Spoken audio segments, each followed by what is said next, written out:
Hər vaxtınız xeyir olsun dəyərli dinləyicilər. Gündəm Qarabağ verilişini dinləyirsiniz. Bizi eləcə də izləyə bilərsiniz sosial şəbəkələrdən, Facebookdan və YouTubedan. CBC-FM Azərbaycan, yazmaqla Azərbaycan, BJJ, yəni Braziliya Jiu-Jitsu, eləcə də Qarabağ Fight Club'ın prezidenti Aqil Acalova. Biz bu gün 44 günlük Vətən müharibəsində idman ictimaiyyətinin rolundan danışacağıq. Hər vaxtınız xeyir, xoş gəlmisiniz. Hər vaxtınız xeyir olsun. Aqil müəllim, bilirik ki, artıq zəfərin 5 illiyidir, yubileydir.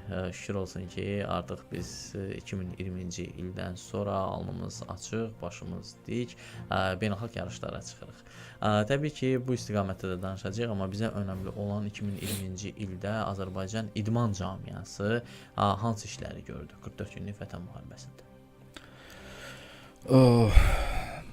Onu deyim ki, tək 44 günlük Vətən müharibəsində deyil, elə başda bizim federasiya, təşkilat olmaqla deyərdim, bütün idman ictimaiyyəti səfərbər idi.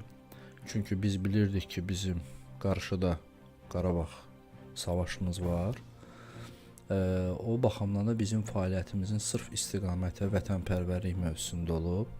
Məqsədimiz də milli məfkurəli, sağlam düşüncəli, fiziki cəhətdən güclü gənclərin yetişməsi idi ki, gələcəkdə baş verəcək savaşda vətən torpağını düşməndən azad edək. Yəni bu 44 günlük Vətən müharibəsindən öncə gedən bir proses idi ki, biz buna hazırlaşırdıq. Həm psixoloji, həm mənəvi. Təbii ki, o torpaqları işğaldan azad etməli idik prinsipi. Bəli. Həm də ki, fiziki baxımdan. Çünki məqsədimiz bizim o idi. Və bu da öz nəticəsini 44 günlük belə deyək, Böyük Vətən müharibəsində özünü göstərdi ki, bizim bir çox idmançılarımız savaşa qatıldı. Aralarında Vətən müharibəsi qəhrəmanları da oldu, qazilər də oldu. Allah dünyasını dəyişən, şəhid olmuş əsgərlərimizi də belə deyək, rəhmət diləyirəm. Şəhidlərimiz də oldu. Yəni ondan da əlavə, yəni müharibədə qatılmayan, arxa cəbhədə də idman ictimaiyyəti kifayət qədər səfərbər oldu, yəni həmrəy oldu. Arxa cəbhədən də ön cəbhəyə döyüşlərdə iştirak edən əsgərlərimizə dəstək olurdular. Yəni idmanın deyərdim ki, bu səpkidə çox böyük rol oldu ki, bizim idmançılarımız, bizim ümumiyyətlə əsgərlərimiz hamısı çox yüksək vətənpərvərlik ruhda yetişmiş gənclər idi. Bu da təbii ki, öz nəticəsini göstərdi ki, biz torpaqlarımızı işğaldan azad elədik, Azərbaycanın suverenliyi tam bərpa oldu və eyni zamanda da beynəlxalq müstəvidə bizim imicimiz daha da yüksəldi. Və maraqlıdır ki, 44 günlük Vətən müharibəsindən sonra, yəni siz artıq yarışlara gedəndə fərqli yanaşma ilə qarşılaşırsınız, fərqli baxırlar, daha idmançılarımız daha özünə əmin bir şəkildə döyüş meydançasına çıxır. Bu da önəmlidir.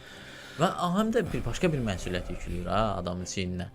Sən qalib xalqın nümayəndəsisən, mütləq qalib gəlməlisən. Ümumiyyətlə, mən sizə bir söz deyim, hər bir millətin özünə məxsus spesifik xüsusiyyəti var. Məsələn, Çinliləri götürsək, bunlar ixtiraya meyillidirlər. Almanları götürsək, bunlar sənayəyə meyillidirlər. Fransızları götürsək, bunlar incəsənətə meyillidirlər. Hər bir millətin özünə məxsus spesifik xüsusiyyəti var. Biz türklər, türk mənşəli xalqlar, biz döyüşkən millətlər olmuşuq hər zaman. Bizi bütün dünyada, bütün millətlər, bütün xalqlar, hətta tarixçilər, Strabondan tutmuş, Herodota kimi hamısı bizim öz yazılarında da bizi türkləri döyüşkən bir millət kimi qələmə veriblər. Yəni bu bizim millətin hər zaman döyüşkənlik ruhu, döyüşkənlik bizim ruhumuzda olub. Həm də coğrafiyamızda belə bir coğrafiyada yerləşirik ki, bizim coğrafiya çox çətin bir coğrafiyadır, qanlı bir coğrafiyadır. Çünki burada həyatda qalmaq üçün, burada dövlət qurub, dövləti yaşatmaq üçün qan tökmək, yəni təəssüflər olsun ki, bundan yana deyiləm, amma qan tökə-tökə baş verən bir şeydir. Sadəcə olaraq bəli, tarix hər zaman belə deyək, bizdən yana belə deyək də şansımız gətirməyib. müəyyən dövrlərdə məğlubiyyətlərə düşər olmuşuq, amma biz yenidən qalxmağı bacarmışıq. Düzdür. Mən özüm şəxsən, özün bilirsən, mən illərdir deyirdim ki, Böyük Vətən müharibəsindən də öncə də deyirdim ki, tarixdə bir hadisə baş veribsə, tarixdə bir hadisə yaşanıbsa, bu heç vaxt fantaziyanın, utopiyanın məhsulu ola bilməz. Yəni tarix hər zaman təkrarlanır. Və mən də inanırdım ki, hər zaman ki, Azərbaycan bayrağı Şuşada, Xankəndidə və digər Azərbaycan torpaqlarında dalğalanacaq. Və bu da şükürlər olsun ki, şanlı Azərbaycan ordusunun sayəsində, Ali Baş Komandanımızın sayəsində, şəhidlərimizin sayəsində bu baş verdi. Lakin yenə deyirəm, bu tarixin müəyyən dövrlərində, müəyyən belə deyək də, məğlubiyyətlərimiz olmağına baxmayaraq, son Vətən müharibəsində biz bir millət olaraq, bir xalq olaraq biz yenidən öz döyüş salnaməmizi yazdıq və dünyada millətlər arasında döyüşkən bir xalq, məğlub olunmaz bir xalq, məğlubiyyətlə belə deyək, barışmayan bir xalq olaraq və yenidən dirçəlib, ayağa qalxıb öz torpaqlarımızı bərpa eləmək, öz dövlət suverenliyimizi gücləndirmək, biz bunun belə deyək, həm təsdiq elədik, həm möhürünü vurmuş olduq. Yəni bir sözlə deyək ki, bizim əcdadlarımızın, babalarımızın bizə miras qoyduğu o şanlı tarixi biz bu günləri yenidən yazdıq və müasir dövrün belə deyək, tarixini böyük belə deyək də, dahi sərkərdəsi cənab prezidentin sayəsində oldu ki, biz bu günləri uzun illər, əsrlər sonra ilk dəfə olaraq torpaqlarımızı geri qaytara bildik. Yəni bu bizim nüfuzumuza nüfuz qatdı və dünyaya da xatırlatdı ki, yəni bizim xalqımız, bizim millətimiz məğlub edilməz bir xalqdır. Və düşünürəm ki, son müharibədə artıq nəinki düşmən üzərində qələbə, eyni zamanda da bilirsiniz ki, düşmənin arxasında dünyanın böyük gücləri dayanırdı ki, biz bu günləri, bizim düşmənimiz zəif düşmən idi. Sadəcə olaraq onun arxasında böyük güclər dayanmışdı. Biz bu günləri, yəni bir nəfərə qarşı deyil, bir çox dövlətlərə biz qalib gəldik.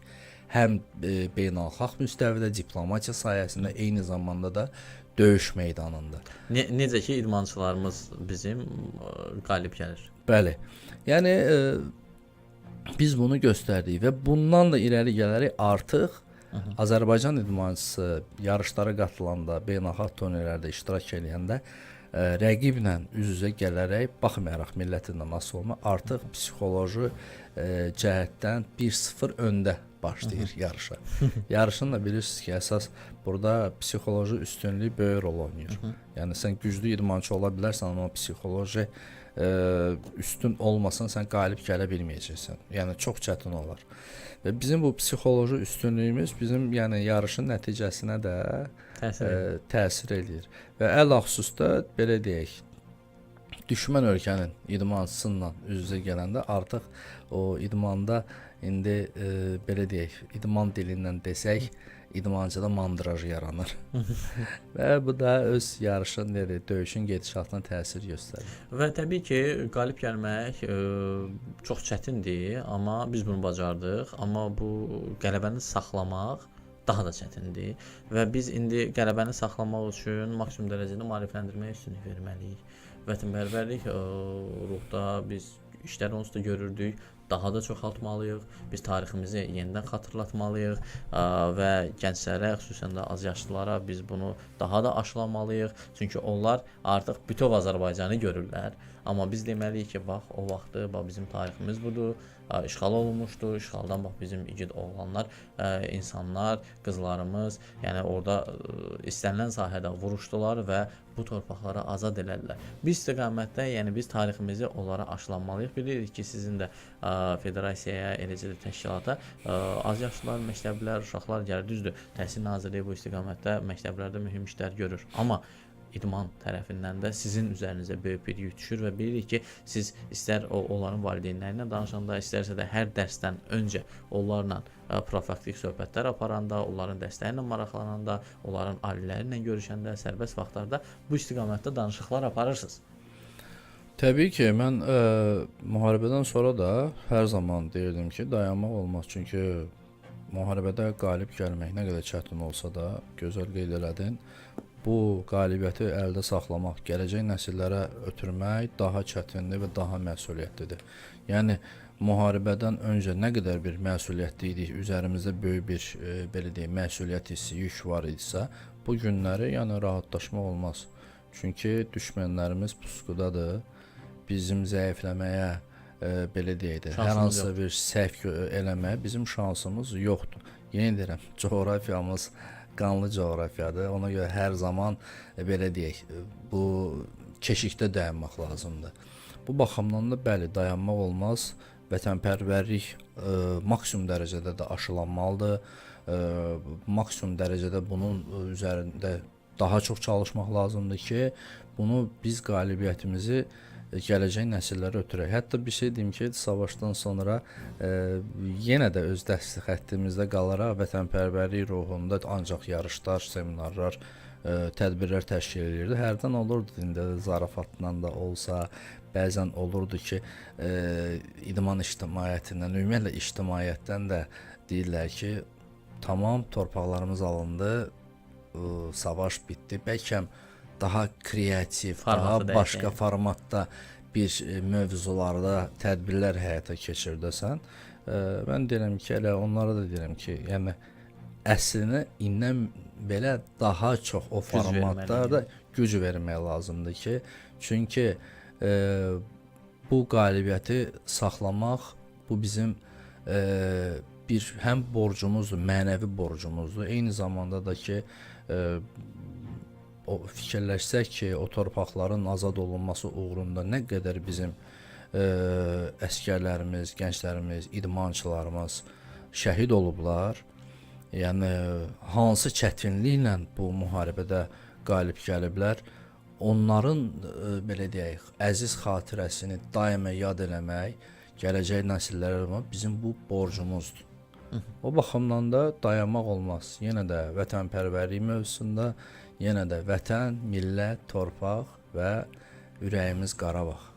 Təşəkkür edirəm. Təşəkkür edirəm Aqil, var olun, minnətdaram. Biz də sizə uğurlar arzulayırıq və verilişimiz artıq təbii ki, sizlə saatlarla danışmaq olar, amma bizə də ayrılan vaxt bu qədərdir. Biz də sizin işlərinizi izləyirik, daim də uğurlar arzulayırıq. Təşəkkür edirəm bir daha dəvətimiz üçün. Dövlətimiz sağ olsun, müstəqilliyimiz, suverenliyimiz əbədi olsun inşallah. İnşallah. Və Gündəm Qarabağ verilişi bununla da yekunlaşır. Siz isə bizi dinləməkdə, eləcə də izləməkdə davam edin. Sağ olun, salamat qalın.